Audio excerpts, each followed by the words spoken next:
chimeti zvepaveranda handi veranda rakakura mogara muri paro asi wapinda machena ndakuchokuchiva kuchiva kwakashata zvokwadi kungopinda muimba yakazirakai moti kudime gurutauraiimende dziri kuiswa kuno uku dzikuya dzichioflodwa kunoku saka kwauya 3 kurava kuti kwasara chi 8 kwasara 5 ari kuya achioflodera kuno kuti rapa kuzotakura saka ndo semende dzimwe dzacho idzi isemende dzotoilet kuna vamwe vanonge vakonfuswa kuti dzaasemende dzeifuti zvese takamboti dzakakwana saka ndosati kuna dzatane 3 dzasvika dzimwe dziri kuuya papa tiri kuti isusu total yemasemende edu tine 8 so far so good because tazobhadharawo munhu anotransporta semende dzichiya panapa ini kuti nditakure yemota yangu kuti achokwai handikwanisi because ndinoenda kutouraya mota saka tabhadhara transport uyu netransport yekuti mazenge anga achisvika pano zvakare handei mukati macho saka apa izvozvizvi tatotwa manje nelightrani rachipo usiku guys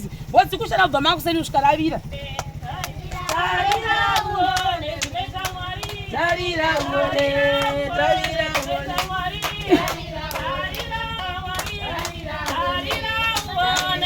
iwe ona iwe masofa for Chipo iwe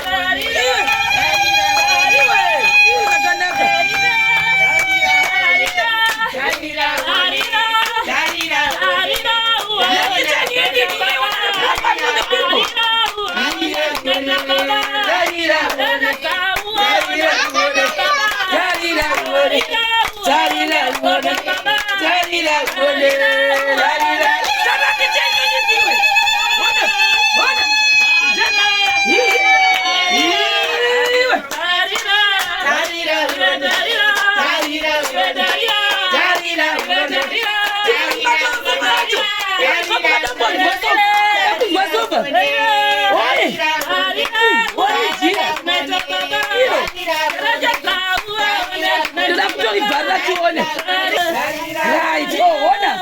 Some of the people.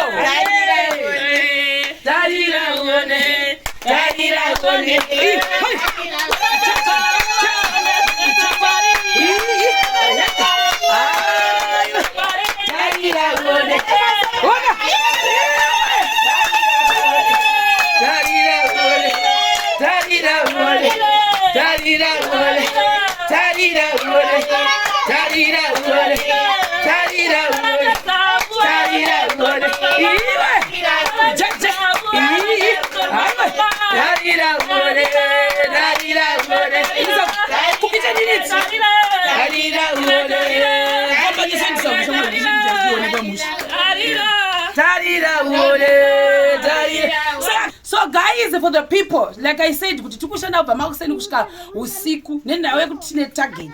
Saka ndoda kutenda vakatengera Chipo masofa. Ndonga ndo inonzi 3 set here, handisi kuti inonzi chii. Masofa azosvika nhasi. Ndo baba nezviminga mpini kuti masofa anga achisvika kuno asi kusvika asvika. Then kitchen unit takauya nayo zuro but takazosvika futi kunoku kuma 11 dzeusiku saka vanhu vazhinji vanenge vasingambozivi kuti zviri kufamba sei behind the scenes. Hakuna kumira mushe, unosvika usiku womuka usiku, wosvika usiku womuka usiku. Kurava kuti so far so good. Chipo watengegwa masofa handitika tobva ipapo toenda pakuti watengegwa zvakare kitchen unit, tobva ipapo toti watengegwa zvakare wardrobe, ukatengegwa zvakare mubhedha. Hambozviona imai complete kungopinda mba makazara kudhara unozodenga taura tinzwi aiwa kuda kutenda nepandakagara apa kuti Mwari ndavawedzera kune zvaitwa izvi. Aiwa ndinomonzwa kutenda kuti dai Mwari varamba vakadaro wawedzere mwaka namakore. Uri kuifila sei kitchen unit? Shavire kure kurongedza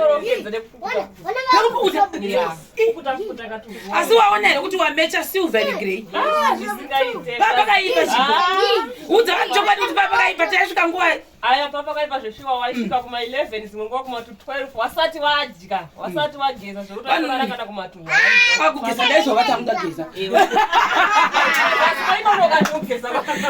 ndaizosvikatogeza yamwena 1 o'clock guys but all the same ndikuhwa kufara plus tatanganoti wane stove gasi stove saoto munhu musheraepasei tikumhorosei vanhu motesa chimeti zvepavheranda handi vheranda rakakura mogara muri paro asi wapinda machena ndakuchokuchiva kuchiva kwakashata zvokwadi kungopinda muimba yakazirakadi moti kudii zvakanaka izvi zvangoitwa munyasha tinongoti Mwari dai varamba vachiwedzera kana wangu neimba yawaigara nezvawaitirwa naMwari negore kutanga kwegore zvinhu zvavo zvese mumba mavo zvazadzwa zvese ndikuda kunzwa kufara kuti nyasha dzeizo dzawaitirwa tete wangu ngadziitirwo ivo wabuditsa mari dzavo nechii zvese zvawabuditsa ngadziwedzerwe kune ivavo nchiti ndatenda hangu muvakidzanizvi avaindoda kutenda nezvaitirwa Chipo tanga tisingazvifungidziri asi nekuda kwenyasha dzaMwari vaimbonditi maitawana ndainamata asi ndaisangambozoti Mwari vachandipindura here vanga vatomira kuenda kuchechi hanzi nini mhinduro yanga handisikiona mhinduro yavo yazoya yakapetwa katatu naMwari aiva toda kungotenda navaise vatambanudza aiva ngatirambe zvakadaro kona bhudhi vachovaripizvi bhudhi chiuyei zvemutauri nezvaitwa nevana veZimbabwe zvirambe zvakadaro waende mberi vachibatsira ivo Mwari wavawedzere pane izvozvo zvawatapudza hazvinotendwa ndisenge muchitaura babaike taurai tinzwe moti kudii nezvaitika hai ndikufara kuti nini ndanga ndisingazogoni kutenga masofa yangu neyachipo saka apapa aiwa iburi hombe rakavharwe ndakutoziva kuti ndangodawo yangu inini saka izvinhu zvinofadza kana kurara hope ndakakwanisawo kurara ndichiziva kuti aiwa hanzvadzi yangu iri pakanaka iri mberi kwangu amen nekitchen unit zvemamaiona nekuisa ndiro nemapoto aiwa zvese zvinofadza hapana chinoshoreka asi tamechesa magona ya Chipo apinda changu apinda kawa mupindira ta Chipo ndoda kuupinda wewe nekuti favor yauri kuitwa naMwari ka isasata anasofa zvini ina ndina futika ndosaka ndiri kitchen unit handina futi apa kaipa handina kana wardrobe Mwari wewe ndava negodo ini azidi aza zvinoda kuyaura neunyoro azidi aza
Bye. bye bye we namwe vakanditambudza zvikakwana vakanditambudza zvikakwana Regayo timbofara, regayo timbofara, regayo timbotamba, regayo timbotamba, regayo timbofara, auya kuzofara, auya kuzofara, auya kuzofara. Anyway guys, tinoda kutenda guys, thank you very much. Hatambofungira kuti project ino tichange tine furniture yakawanda kudai, asida kuzvitenda. Chingoti kana pane vachida kuti zvoni vatibate tikwanise kuwana iwayo 2 mawo plates edu $18, 1 mesh wire yedu ye$10, ne ventilation pipe yedu ye$9 modibata. Nekuti zvitina zvavapo 8 mabheke esemende avapo ndomungatopinzwa ari kuya utarise vavaoratidze kuno ari kuno Apinda uko. vamaona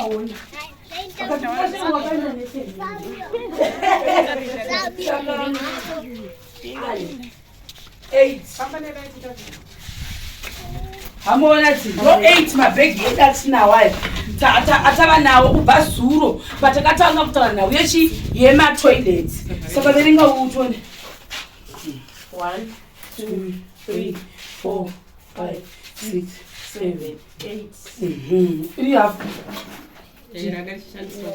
ndo last one iri number 4 iri munomi number 4 here Anza wasisipo pano. Number 4. Saka vakanyumwa kati 4 kuti 3. Saka ndo zviripo izva mukuona, then apa ndo mazenga atokuno kustoreroom.